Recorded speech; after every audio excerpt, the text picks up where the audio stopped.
sheet for patterns for foam props, sort of some stuff like this. It tells you where to fold and put everything together, and then once you go through all these steps, you'll eventually get something nice, cool like this, and it'll be pretty much exactly to what the 3D model is in game. You mentioned this was programmed by Tamasoft. Yeah. Free? Do we pay for it? The viewer is free, so you can go in, you can print. You can also download the designer program for free. The only limitation they put on it for licensing is the save feature. And the save feature costs like $35. So you can't save, you can't scale it either. You can go in designer and rescale, and then print it. You just can't save. Yeah. It's kind of odd, but that does seem a little weird. That's where you would. yeah. So you can do. So you really can do absolutely everything. You just can't. You just can't save. Yeah, it's a very weird limitation. Yeah. I've never heard of something. Yeah. Okay. So if you start out with that file, you can either go into your favorite game. For like a lot of these Twilight Princess props, I couldn't find Pepakura files for, so I ended up making my own. And you'll start off, if you go through the game, or at least for Twilight Princess, and hidden in there somewhere, a lot of Twilight Princess files are very oddly named, and some of them aren't. Some of them are nice, like this was called Hookshot, even though it's a claw shot. They messed up their file name. But some of the others, like Lantern, has a Japanese name to it, or something completely different that doesn't even sound like a lantern. And you're finding the image files inside the game? I'm finding the 3D files. The 3D files. I forget what format they're in for Wii games, but it's one where you can take it and you can extract it out of there and put it through a few different programs, and it'll eventually spit out a 3DS file. And then you can take that into Pepakura, and it gives you 4 different steps to import it. And basically, it's trying to figure out how the file's aligned. What's the front? What's the back? Is this the middle? Is this everything aligned? All right, so you go through that, and it'll say, like, okay, is this the face, the front? Is this the back? Does this look right? And you say, okay, and then it'll go through it and give you the blank file. And then you can go through there, and up in the top corner, there'll be a button that says Unfold. And what it's going to do is it's going to go through and give it its best guess of how to unfold this into a flat puzzle. But when you first do your unfold, it will be a giant mess that probably won't print out nicely. So it has a few tools to go through there and break it up so that way it print onto like 8.5 by 11 sheets. So there's one called, I think it's Cut Edge tool, but it has like a kind of like a little knife. And if you open it up, basically, that's a knife, I promise. Basically, you'll have your blocks tied together, so like I have this one, and tied together like with this one, and maybe it's ... And say it's a really big piece, and you want to break it up. So you come over here and you'll select this edge, and you'll say break it up, and it splits it into 2. And basically what it'll do is it'll add a tab and a number. So it'll say this is edge 1. Here's your tab, and it'll come over here and say this is also edge 1, and here's the part. So then basically what you go through is you go through and you match up all the numbers, except they wouldn't have a tab on that side. And then you fold the tabs in, and then you can use glue of any sort. I typically use hot glue on my models. I've heard of some people using wood glue and white glue or anything like that. And you just stick them all together. And eventually, you'll put all the numbers together, and you'll get a closed-shaped object that you, at the end of it, that you'll have to work off for your base sculpt. And then from there, you can go through, and the next step is really hardening it up, so that way you don't damage the model, because paper cardstock by itself won't really survive conventions. So one of the most common ways is to use something called Rondo, which is a mixture of Bondo and polyester resin. I typically mix it kind of 1-to-1 until it kind of turns into like chocolate milk consistency. And then you just activate it using the Bondo hardener. And then will cut a hole for like this one. I cut a hole down here and just poured it in and just started rotocasting it around just to try and cover all the edges. And then after doing a few coats of that, it will build up to a nice kind of solid consistency. It'll be pretty rock hard. One issue you can hit with that is that if you mix it too hot, it'll start reacting too fast, and it may build up really heavy in one spot. And if you use too much Rondo or you do too many layers, it starts adding a lot of weight really fast, and you can get some really heavy props. Another way is to use urethane plastic. I use Smooth-On's, it's 300, Smoothcast 300, that's the name of it. And it's just a basic urethane plastic. You can throw it in there and you can either brush it onto and just roid cast it through it, and it has about the same effect. It's a bit lighter in the end, but it's also non-toxic. With doing Bondo or any Rondo work, you have to have a respirator because of all the fumes. Whereas if you're working with urethane plastic, it's nice, non-toxic, won't kill you. It'll just be nice and hot when it cures. Another way to seal your model beforehand is just to do a coat of polyester resin on the outside, so that way it keeps its shape. Because with larger models, if you do some bigger props, if you try and reinforce it first, it'll flex and shift, and you may end up with a model that isn't really what you want because it's been distorted and deformed. So if you go through first and do a coat of polyester resin, and then go through and start building up your reinforcing layers, it helps keep it to the shape you want. And another way to help prevent some deforming your models is to kind of add in like little crossbars, just using spare paper you have laying around. So like for this helmet, it could really easily be pushed in and kind of deform it that way. So what I did was I added a few supports in between here just to help keep it stable while I got polyester resin on the outside to help keep its shape. And then I went through, and for this one, I put some extra fiberglass cloth here, just in these parts, because I've had a lot of issues where with traveling it gets compressed in, so I typically have it like that, or any bumps and bruises if it falls off, it tends to hit one of those spots, and that's a really hard spot to reinforce. I just put a little bit of fiberglass cloth there and reinforced it with polyester resin just to harden it up. And then since this is a really closed shape, I just filled it with urethane plastic. And then since this was all open, I had another one I did with Rondo, but it turned out ridiculously heavy, so I went back and did another version. And this one's done with fiberglass cloth and just polyester resin on the inside. And it's fairly lightweight, and it's been fairly rock hard. I'll take a look at that. And do you just like paint that on the outside? Just the polyester resin? Or? Yeah. Yeah, I just typically grab one of those cheap painting brushes and just brush on the outside after activating it. And so the original pieces that you cut out were cardstock, though? Yeah. It's not just necessarily a man of notebook paper, it's cardstock. Yeah. It's got some You could try, strength to it. yeah, it's helpful to have that initial strength to help keep the shape of the model. Another way you can do, if you just want to use the patterns, is if you use EVA foam. Like for these ones, I wanted something pretty thick for the metal pieces, but it also had to be kind of durable and lightweight because it was going to get beat up because it's on my feet. So I ended up going with EVA foam. I just took off the tabs off all these pieces, and it gave me these nice pattern shapes.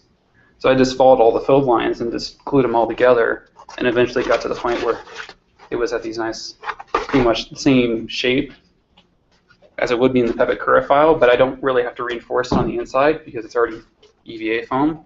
You just have to kind of build your reinforcement on the outside. For doing foam, if you want to do, actually this one was plastic dip I used on the outside, and it held up fairly well. I did a spray coat on the outside and then did a brush coat on the after that, and it bubbled out fairly nicely. And then I just did some spray paint and then some enamel on the outside to try and weather it, but it's taken a beating over the year. What did you say you used for working with foam? Plasti dip. That's been my favorite so far. Another one I've been trying lately is another Smooth-On product called Epsilon, and it's this kind of weird epoxy coating that they came out for using on to harden up foam. I think it was initially made for pillows or stuff like that, but it's been fairly nice if you need something rock hard for your outside. It can't take it'll harden up after about 7 days to be pretty nice and stiff. But if you get a nice blow to it, it's still going to crack. So this one's got a few cracks in here. What Yeah. do you do for repair? You know, it looks like obviously you repaired Yeah. it. That one, it cracked when I was taking it. I had it in my luggage. I thought I had it nicely, and came out the other end, and it was cracked on that ear. So One thing I always carry with me for emergency repairs with Pepakura is instant epoxy, and it has that nice little mixing needle at the end. So I just shoved it down there and squirted some instant epoxy in there and just hold it together for a minute to let it set, and usually everything's fine after that. And I've used instant epoxy a lot for this thing too, because it's had some wear. So that's what you find to use to fix the cracks or something. Yeah, epoxy's been my best friend for fixing cracks in Pepakura models.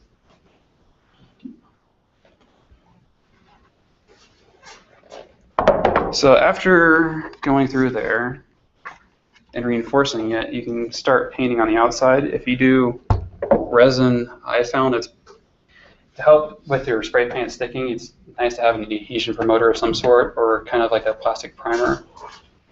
It helps my paint stay on there a lot nicer than just doing a basic primer coat. And then for this one, I just went through and masked, because the cloth shot's really weird when it comes to paint, because it has so many different metals with it that it was hard to find a lot of nice colors that kind of mix together nicely. And it's still kind of oddly colored, but it does what it needs to. And then after that, with this one, I did acrylics, and it went on quite nicely.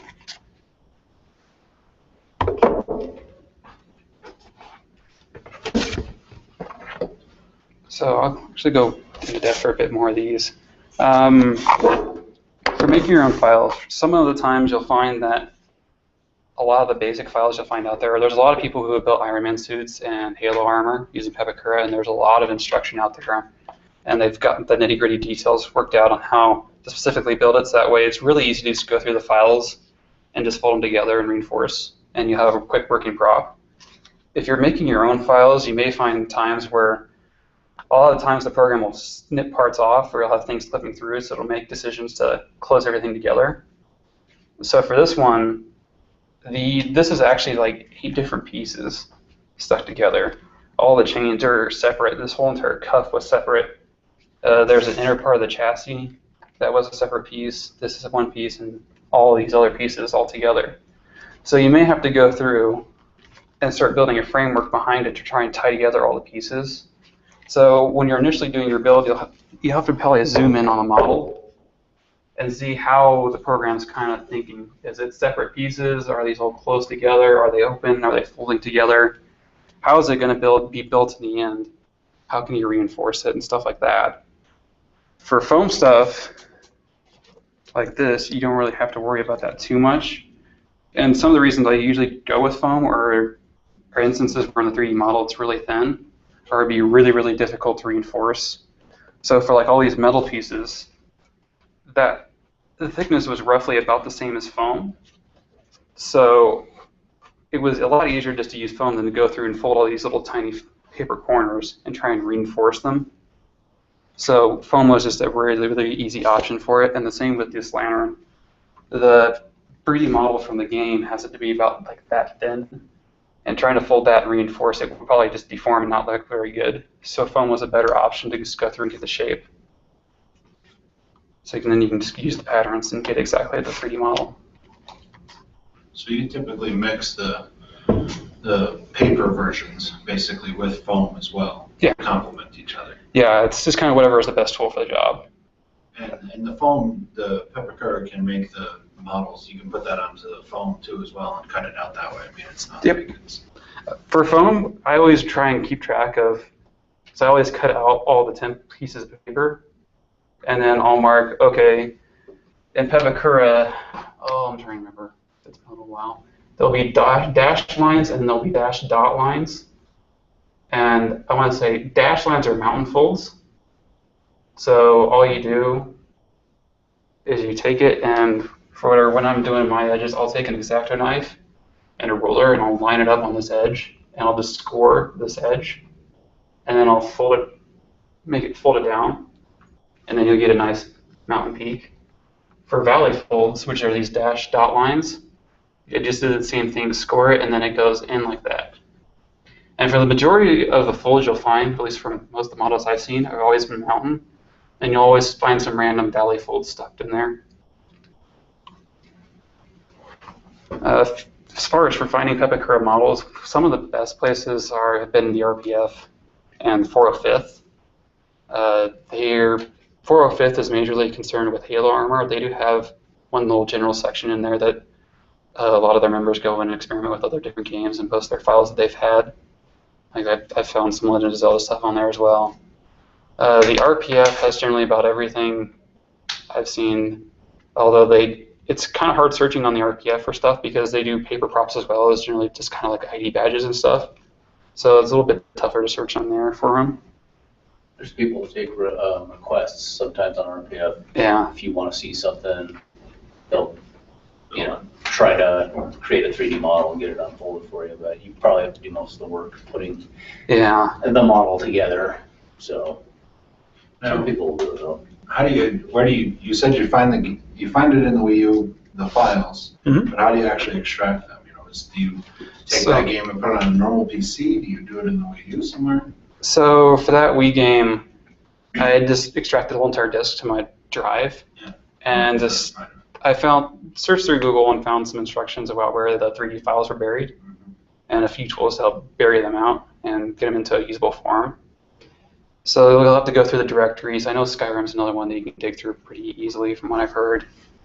And I think there's a really weird file format that Nintendo uses for Wii. For some of the newer games like Skyward Sword, they've actually buried and encrypted the files. So it's a bit difficult to even get to the nicer files. You can get to all the little doors and props really easily. But if you want like the Master Sword and the Hylian Shield from Skyward Sword, it's really difficult to get to. But luckily people have posted them now, so. You can pay people to give you like a really high quality file too. And I mean, sometimes they'll charge up to like $200, but if it's going to be something that you can't find anywhere else, sometimes it's worth it. So you can save a lot of time with it. Just let people who know what they're doing do it for you. There's a lot of custom Halo models that have been made for some of the armor pieces they couldn't find from the game or just weren't usable. So some people hired 3D artists, or there's just 3D artists that really want to build a nice Halo armor, so they put out the models for free. There's some really cool work that 3D artists have done on there. I know a few 3D artists, so if they actually made something, they could make a model and then Pepakura could flip it apart. Yep. When we're talking about Pepakura, we're actually referencing the software. Yeah, it's referencing the software, but it's also become kind of synonymous with just papercraft in general. Okay. For at least for cosplay. I like to play around with little papercraft, but yay big. Yeah. Would that work with Pepakura? Yeah, all Pepakura really is, because it was really designed for doing like little dragons and little models and stuff like that. Yeah. All it is ridiculously scaling it up. Because you kind of need to make I have a little papercraft TARDIS on my desk. Yeah. I think it'd be interesting to kind of translate it into like foam or something. Yeah. So one of the options in Pepakura, I forget where it's at, but there's a few different settings in there, but it'll automatically scale all the proportions of the model.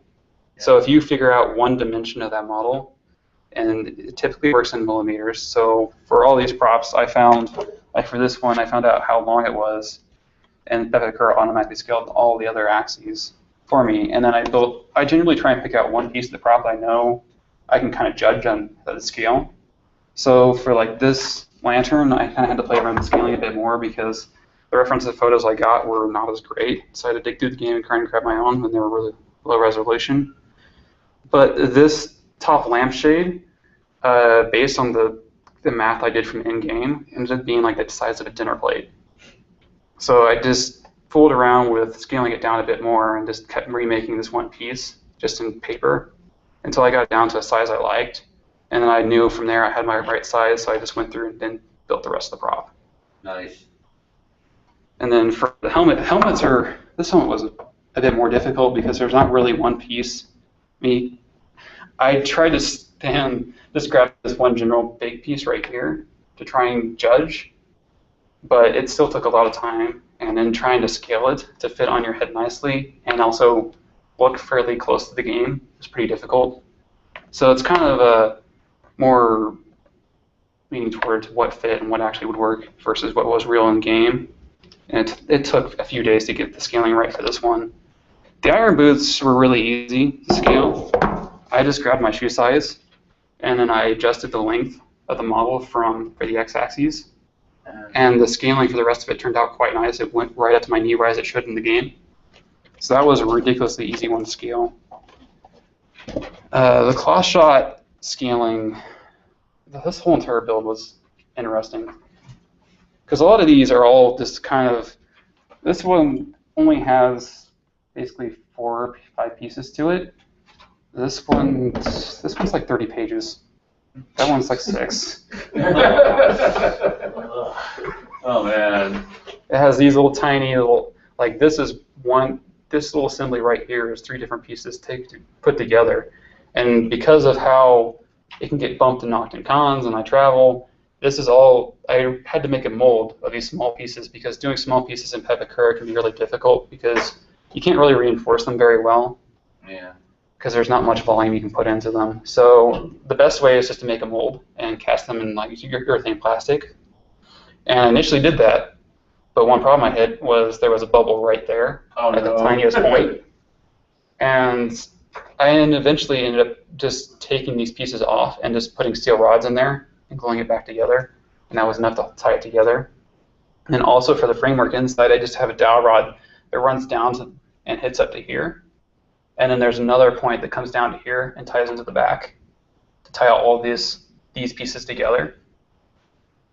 So it goes straight from this tip all the way down. And when you print them out, you know, like you said, 30 pages, you're not printing directly to the cardstock. You print them to paper and then cut them out in the cardstock, right? I print directly to cardstock. You do print directly to cardstock. Yep. But do you need a standard printer, or do you need Yeah, most printers can do cardstock by default. Cardstock, Yeah. That's my concern, because we replaced it, or I replaced my printer, Yeah. but it, I don't know if it can handle like really thick paper or not. Yeah, I always said that like the $20 printer from Walmart Yeah. is what I generally use, and it spits it out just fine. Okay. But you'll probably have to check the manual or something like that, just in the settings somewhere to see if it can handle cardstock fine, but most of them can. Yeah, that's just my concern on that. Yeah. So So how heavy do those boots feel after a day of wear? these boots were actually, I was so happy with this build because these things, I was expecting them to be a pain. They are really awkward to walk in, but they're ridiculously light. Iron boots. Yeah. So the first time I wore these at a con, everybody always came up and asked, how heavy are those? You're walking so slow. And it's not really because they're heavy, because they're just EVA foam. So it's just like kind of wearing sandals. They're actually fairly comfortable, except when the EVA foam wears out. And I had that happen after a couple of cons, and I didn't think about it.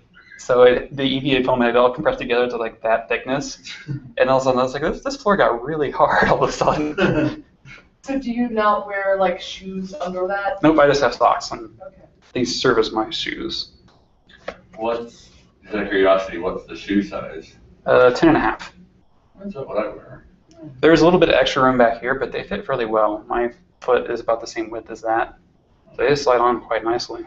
So when you said the foam at the bottom wore out, Yeah. you just cut it out and put another piece. Yeah, I just grabbed more craft foam and glued it down, and it was comfortable as could be I see, again. it wore out more in the inside. Not Yeah, right there where my Okay, I got it. ankle hits. I was thinking the bottom of it wore out, and like, you've got a hole in your shoe? What do you Eventually if I hit something. Unfortunately, I did a photo shoot on cobblestone, so that's why they're really damaged at the moment. Because cobblestone isn't the best friends with paint and foam. Cobblestone doesn't really conflicts in general, I think. Yeah. We did a photo shoot at Provo Castle, and it was slightly raining, so we were all running through the cobblestone trying to get pictures. It's an adventure. Oh yeah, but they were great pictures, so we're Now, you totally. said you did, it does resin to harden it, the resin amount Rondo. Yeah. What do you seal it with? Just standard everyday sealer that we use for Yeah. stuff? Or? Just for painting, Yeah. I just used generic clear coat from Rust-Oleum to seal most of my paint jobs. That's pretty much what all these are, just rattle can that clear coats to seal the paint. Generally, once you get past hardening, they're on free for pretty much paint. There's no real special elements to it. You can pretty much do whatever you want. I think this one ended up being, I did a rattle can base to it, and I couldn't really find a nice brown for it that was rattle can as well. So I ended up breaking out with my acrylic paints to try and give it a shot. So all of this was just done in acrylic paint. And then I don't know why I went with crystal. God, crystal's so shiny. But this is crystal clear Rust-Oleum paint for a clear coat.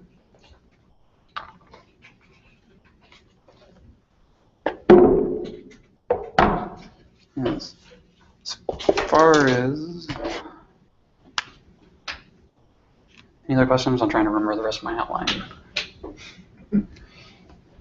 Thank you for filling in. Yes. Oh, no problem. Yeah, appreciate it. With the Rondo stuff, you basically built a model and filled it with liquid? Yeah. I know, you explained it earlier, but I'm having trouble wrapping my head around it. Yeah.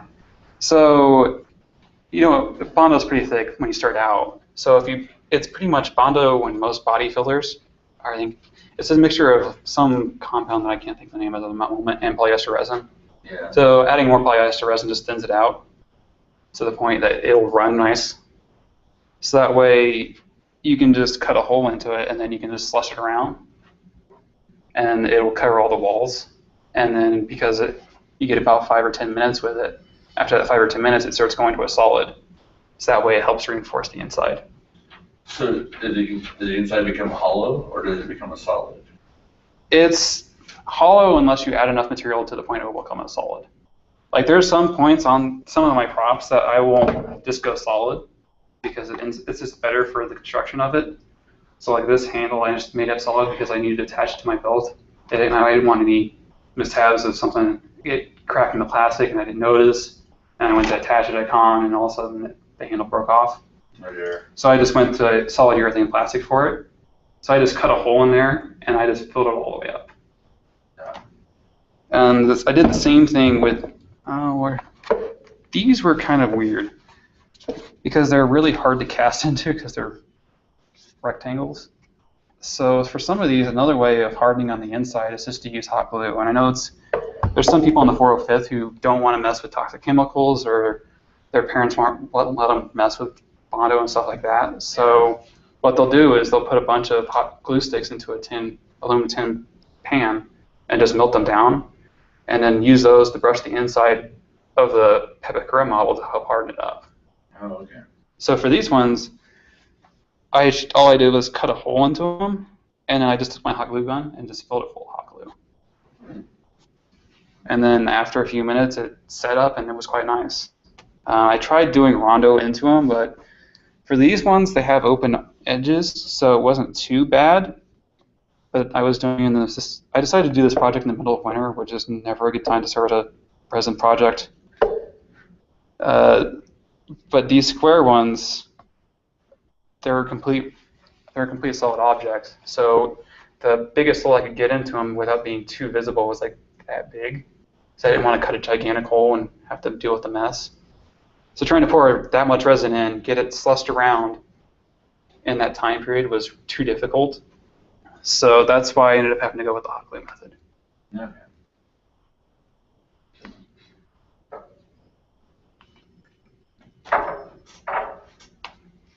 Anything else? Thank you. No problem.